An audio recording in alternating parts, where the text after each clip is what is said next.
a video on me having a faff around with something.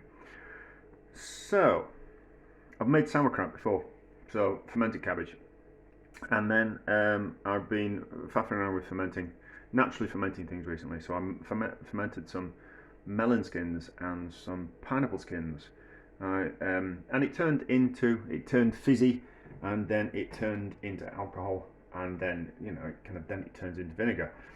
And then I was watching something on the telly, and someone was talking about food waste, and they were kind of saying that, oh yeah, someone comes into the kitchen, we collect all the food waste, vegetable food waste, and I presume fruit as well, and someone takes it away and then ferments it and turns it into a sauce for us.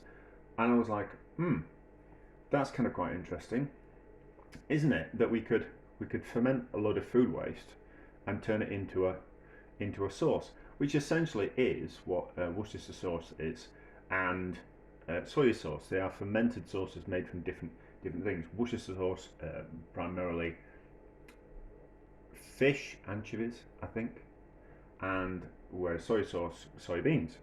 So I was kind of thinking, can I replicate that? Can I ferment food waste that I've got around the house, things that are a little bit past the best? Can we ferment them and turn them into a kind of like a sauce type thing? So I was prepping veg anyway today. So we've got the ends of the butternut squash, and we've got some trimmings of some ginger, so they're definitely going to go in. And then I've got a parsley plant, so that parsley can definitely go in. And then, yeah, so that's all the food waste that I kind of have. Oh no, actually, and then I've got a sorrel plant, which is looking a little bit worse for wear. So it's a house plant, but it's actually a type of sorrel. So I was kind of thinking that we can have some of it needs repotting and watering. So what we'll do is, and I'll probably need to split it. So what we can do is we can take some of the sorrel leaves off there as well, and that can go in because we kind of like bitter elements. And then I went to the local fruit. Well, I've been to the supermarket as well, and kind of like raided what they had that was reduced. So we've got some chilies. So just two cheap chilies, they're going to go in. We've got some cherry tomatoes, they're going to get squished and they're going to go in. And we've got a broccoli. So it was only 20p. I don't want the florets, but I will use the stalk. And then I went to the local fruit and veg shop, and he's a mate, and I've known him for a long time, and I kind of said, what have you got that's past its best that you can't sell, that I can give you a bit of money for, and told him what I was doing. He was like, oh yeah, come and have a look. So we've got, that was way past its best, we've got a little bit of cabbage, which is good for starting off a fermenting process, and then we've got some carrots, which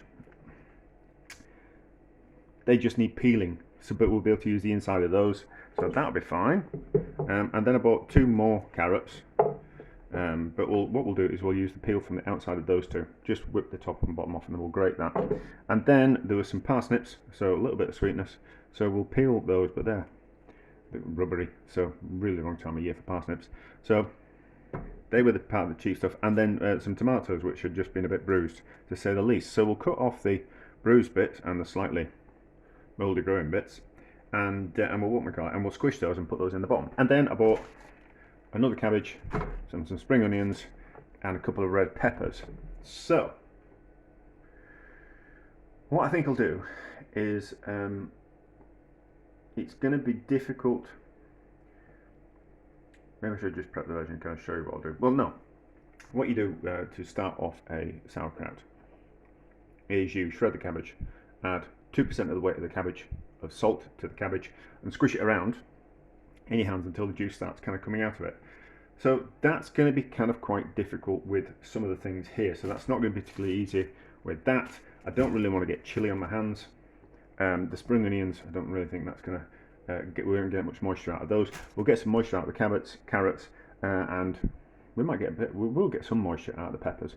But I just kind of thought to put the carrots on the floor, to put the tomatoes in with that, they're just going to squish down. The juice is going to come out of them straight away anyway. So I think what we'll do is we'll take the cabbage and the parsnips, maybe not the parsnips, and the carrots. So cabbage and the carrots, and we'll squish those down with 2% the weight of the salt, and then we'll add that to the rest of the ingredients with that weight of salt for how much they weigh as well. And then we'll kind of have it mix it all around, and we'll see how it looks, and then we'll stuff it into a jar, and we'll kind of see what, oh yes, what happens. And then I was faffing around with sun-dried tomatoes today that came in a container. There's oil that comes with, you can't see, but there's oil that comes with the sun-dried tomatoes, and then at the bottom of the oil there's the juice from some of the tomatoes, so we'll stick that in as well. It's kind of quite nice as a juice, so I kind of thought, let's not waste that while we're doing something. Oh, and then yes, and then I'm prepping some onions as well.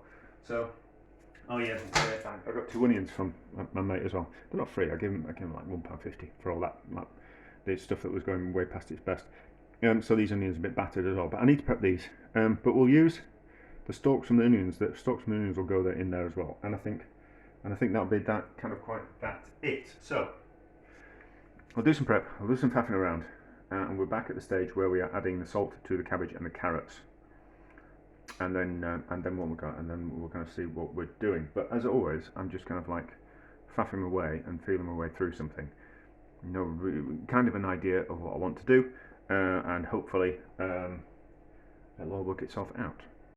So we have 1.2 kilos of vegetables in here, and we have about 1.2 kilos worth of vegetables in there.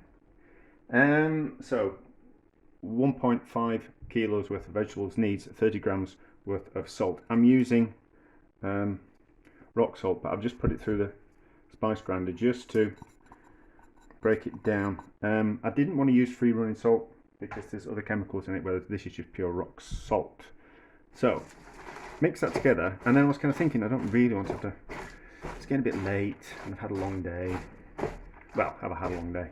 Well, I've done lots of things, but I didn't really want to be crunching this up for a good 10 minutes. So I kind of thought what we'll do is we'll just mix it around a little bit, and then we'll see if the salt does its job and starts to break it down without me having to crunch through it with my hands. I could actually sit down with a drink and enjoy 10 minutes rather than doing hard physical graft.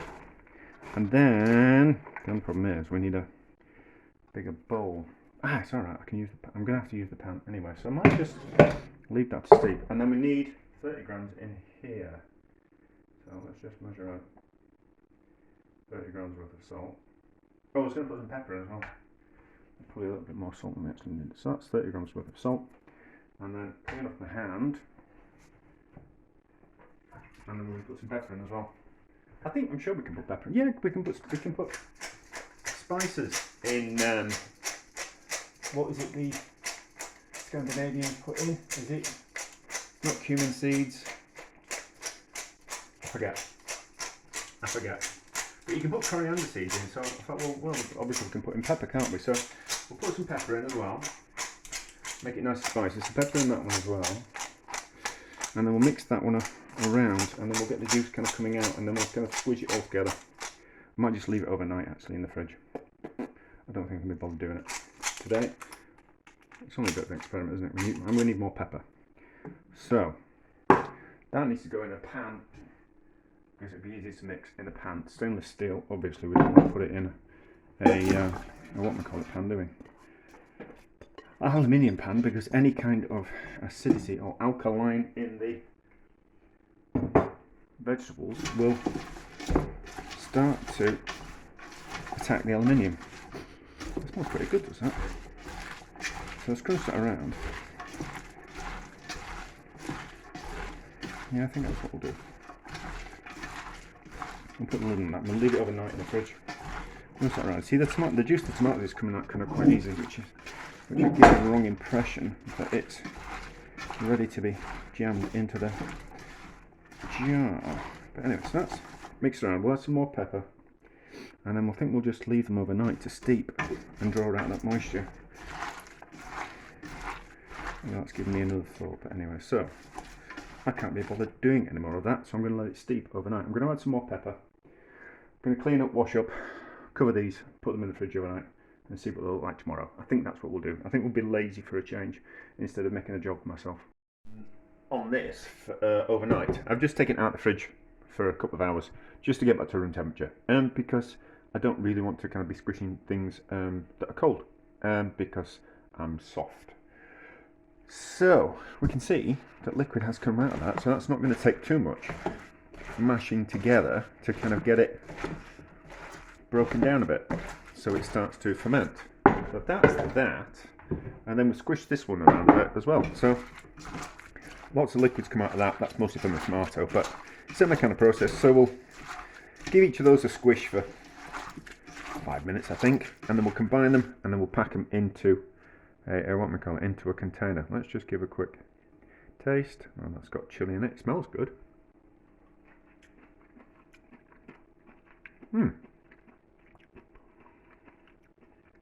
Tastes like a salad.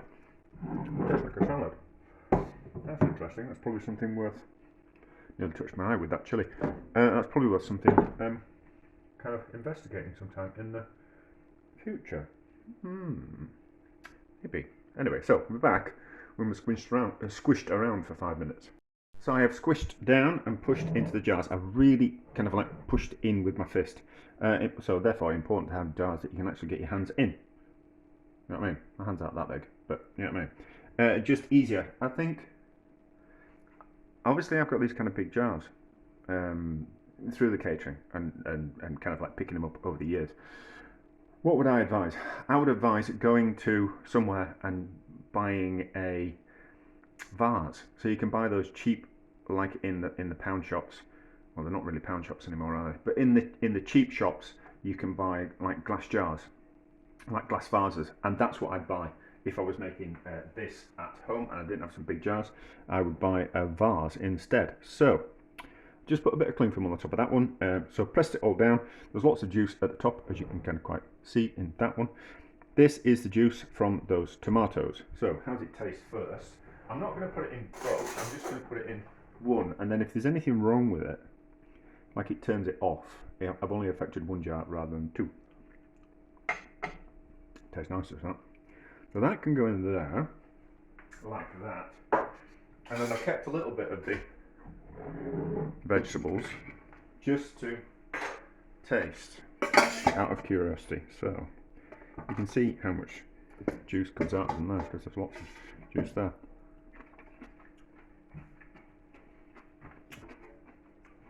That's nice. It's got like the gingery chili kind of hit to it. So a bit of cling film. Now what will happen over the next few days, it will start to ferment, and the vegetables will want to float to the top of the liquid, so it might just need a little bit of something on top of the cling film just to kind of keep it all down, but rough shape, and then just put it on top of the liquid so everything is submerged, because if it's submerged it's not going to go off. So if any yeast or bacteria lands in there, there's enough salt in there to kill it, but any kind of vegetable that sticks out at the top of the liquid that's not covered in liquid, if it's exposed to the air and dries out, then that's where you'll get a little bit of growth, which we don't want. So that, like that, it will start to expand and ferment and rise to the top, but that's fine. We'll just put like a jar on top of it. So I've got some other jars, so that jar will fit. That jar won't fit in there, but I'll have something that will fit into the top of the jar like that. That will fit into the top of the jar, and it will weigh it all down, and then we might put a little bit of liquid in that jar that's in the jar just to kind of weigh it down. But anyway, so we'll see what happens with that in a couple of days. Oh yeah, I did clean the jars as well, and I put it in 2 jars because I think there was going to be too much for 1 jar, and it starts to foam up a little bit when it will spill over, and that's not what I want. I don't want a mess in the kitchen. The kitchen's messy enough. Right, so this is definitely starting to ferment. The plastic on the top, the cling film on the top is starting to puff up. Let's see if we can just get some bubbles to come up. Is there any bubbles? Oh, there we go. Just see them around the side. Yeah. There's 1 or 2 bubbles starting to come up. It's not fizzy or anything like that, but it's certainly starting to ferment. So that's 2 days, and it started to ferment. Obviously we're in the middle of summer, so that's obviously a reason. Oh, I can see some down the bottom. There we go. Just there.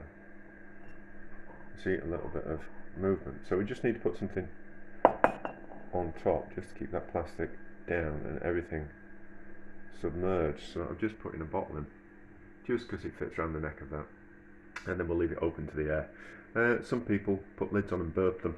I'm not going to do that. I'm just going to do that with a bottle, just so it fits in the jar, and then we'll see what it's going to be like. I suppose we taste it. Are we going to taste it? No, let's leave it a little bit longer. No, I'll taste it. Hang on. Let's pause. Right, so clean spoon. Just dip that in. Give it a taste. Salty and vegetably. So it's already tasting kind of quite nice, isn't it? You can taste the chilli, you can taste the tomato. So we'll carry on fermenting that and we'll see how it turns out. Right, so this has had about 2 weeks, and I reckon it's ready. We've got a little bit of growth on the top of that. I forgot what it is, but I don't think it's anything harmful. So it looks like got a bit of bacon stuck in my throat. It looks like it's bubbling now and again. There are some bubbles, but it looks like it's stopped fermenting for the whole part. So let's just taste the juice and see what it tastes like. That's lovely and pickly, is that? That's very nice. That's very nice. Now there's a lot of liquid in that because with the tomatoes, so there's a lot more liquid in the tomatoes than any of the kind of veg. So let's just get rid of that bit of plastic on there and then taste some of the veg. I mean, it was just designed to be leftover veg, wasn't it, really? Now I'm thinking about it from the start of the video.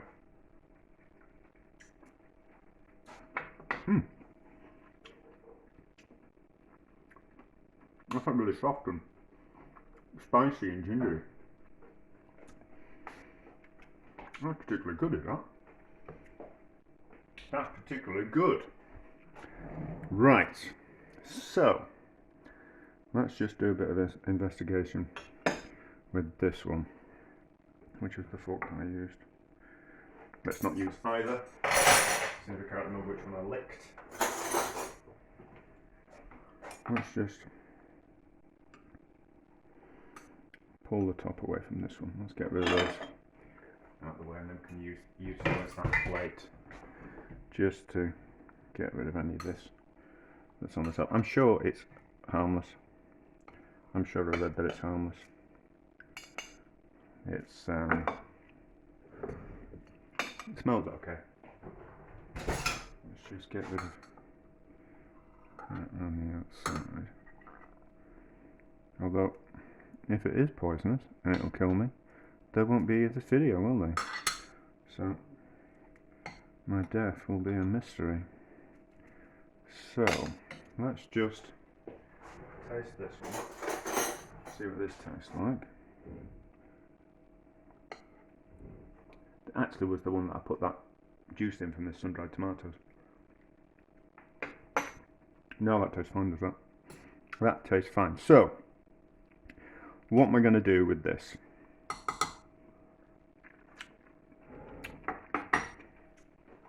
No, that's good as well. That's remarkable. That's remarkable. I think what I'm going to do, for the sake of, well, the original idea was to make a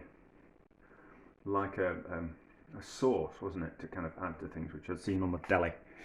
So I think what I'm going to do is I'm going to stick the hand blender in that. I'm going to puree that one down and then strain it. So to get all the flavour out of the vegetables. I mean, the liquid's nice, but there's lots of flavour in the vegetables. So, but I want that flavour out of those vegetables. I think we'll leave that one as is. We'll just put a lid on that and put it in the fridge. And don't know what to do with it. But anyway, this one, what we'll do, we might put that one in there actually. Yeah, and it'll take up less space in the fridge. Clean that glass out first, So puree this down, and then so all the flavors will combine. So we'll have like a uniform kind of flavor, and then we'll squeeze out the juice from the pulp, and then we'll have a taste of that juice, and then we can decide what we can do with that juice. So I kind of think about pulled pork, that there's a vinegar that you put on pulled pork, and maybe something that's a vinegar that is, or something not acidic because I think it's alkaline, but something that's sharp, that's gingery and with a bit of chili and vegetable would probably be nice on something like that as a bit of like a condiment on something like pulled pork. But anyway, so I'll do that, and then we'll be back after I've done that, because you don't need to see me puring things down and putting things through cloths. But I think what I will do is I'll put it through a sieve first to sieve out the majority of the pulp, and then we'll put it through a cloth, and then we can squeeze out as much flavour as possible. But we'll do that off camera. It's a bit boring, isn't it? So, pured it, strained it, squeezed it, all those type of things. That's the vegetables. So you can see how much liquid's been squeezed out of them, and then that is the liquid that we put through a cloth. Now, don't ask me what I'm going to do with this. I've got no clue.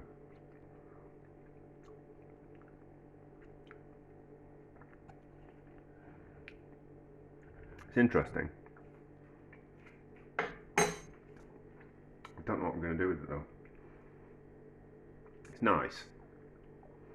It's nice, but it is like a vinegar that you'd want to put over something like pulled pork. So works. I'm just a bit. I don't know what I'm going to use it for. Like lots of things.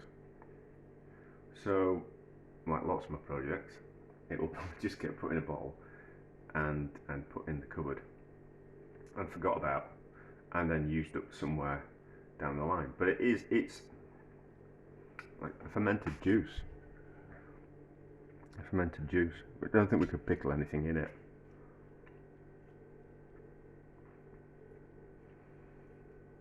It's funky in flavour. It's probably very good for you, actually. It's probably very good for you. You could probably drink it. It's probably full of lots of. Can't think of the word.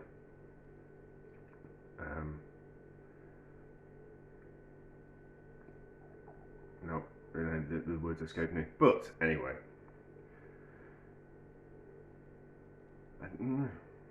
it's